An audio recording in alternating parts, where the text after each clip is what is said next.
આજે આપણે પ્રોસ્પેક્ટિવ લાગતા બીજા સેક્ટરની વાત કરીશું. તો એમાં મને પોતાને બીજું ડિફેન્સ રિલેટેડ સર્વિસીસ અને તે આપતી સર્વિસીસની કંપનીઓ ગમે છે. ફોર એક્ઝામ્પલ, ડિફેન્સમાં વાત કરીએ તો આપણી પાસે જે કંપનીઓ છે વેરિડ પ્રોડક્ટ બનાવતી કંપનીઓ છે. આર્મી, એરફોર્સ, નેવીને લગતા સ્પેરપાર્ટથી માંડીને જહાજો બધી બાંધતી કંપનીઓ છે. એટલે એક મોટો સ્કોપ છે. અને આપણે અત્યાર સુધીનો રેકોર્ડ બતાવે છે કે આપણે અમેરિકા, જાપાન અને જર્મની, બીજા દેશો પાસેથી આપણે શસ્ત્રો ખરીદતા હતા. તો એ હવે ધીમે ધીમે આપણા વડાપ્રધાન એવું ઈચ્છે છે કે આપણા દેશમાં જ ઉત્પાદન શરૂ થાય અને આપણે તેનું એક્સપોર્ટ કરી શકીએ, આપણે તેમાંથી હુંડિયામણ રળી શકીએ. એટલે આ માટે કરી અને કેટલી બધી ડિફેન્સ કંપનીઓ ફોરેનની કંપનીઓ સાથે ટાઈઅપ કરી રહી છે અને તેની પ્રોડક્ટ બનાવી રહી છે.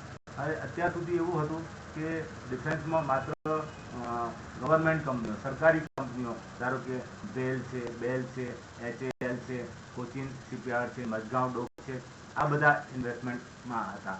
હવે પ્રાઇવેટ સેક્ટરની કંપનીઓ, ફોર એક્ઝામ્પલ L&T છે કે ભારત ફોર્જ છે કે બેટરીવાળી કંપની છે, એ બધી કંપનીઓ પણ આ બધામાં ઇન્વોલ્વ થઈ છે અને એ લોકો પોતે પ્રોડક્ટ સપ્લાય કરે છે અને આખી ડિફેન્સની ઇકોસિસ્ટમ તૈયાર થઈ રહી છે.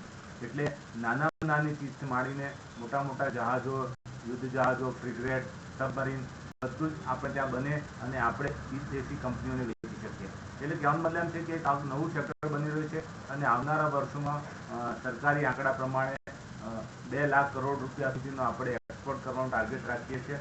અને જે રીતે આપણે આગળ વધી રહ્યા છીએ તે જોતા લાગે છે કે ડિફેન્સ આપણા માટે આવનારા વર્ષોનું ખૂબ મોટું ક્ષેત્ર બની જશે. એટલે એ કંપનીઓના શેર્સના ભાવ ધ્યાન રાખી અને નીચા ભાવે રોકાણની તક મળે ત્યારે ચોક્કસ કરવું જોઈએ.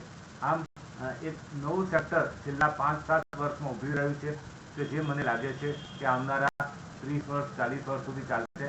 આપણે અમેરિકા, રશિયા અને જર્મની જેવા દેશોને પણ હંફાવી રહ્યા છીએ અને આપણી પ્રોડક્શન કોસ્ટ નીચે આવવાને કારણથી આપણને એક્સપોર્ટ ઇન્સેન્ટિવ પણ સારો મળી રહ્યો છે. એટલે આ એક સેક્ટરમાં ઇન્વેસ્ટમેન્ટ ઓપોર્ચ્યુનિટી લાગી રહી છે. Thank you.